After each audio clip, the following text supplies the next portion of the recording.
احسن مشروب باش تهني من الكحه الشديده اللي ما كتخليكش تنعسي، ومن نزله البرد، وكتنقي لنا الصدر، وكتحيد لنا داك الالتهاب ديال الحلق. جربي لي هاد الطريقه جد فعاله وسهله، هي اللي كندير فاش يلاه كيبداني البرد والكحبه. اول حاجه كتاخدي 2 حبات ديال البديانه، زيدي عليهم 3 الحبات ديال القرنفل، ومعلقه صغيره من الزعتر، وكبي عليهم ماء يكون مغلي، وغطي وخليهم يطلقوا مزيان.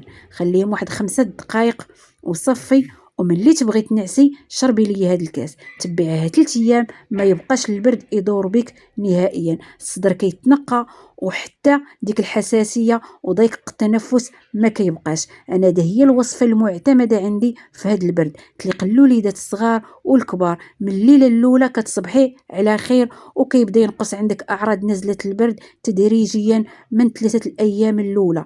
بارطاجيو هذا الفيديو لتعم الفائده.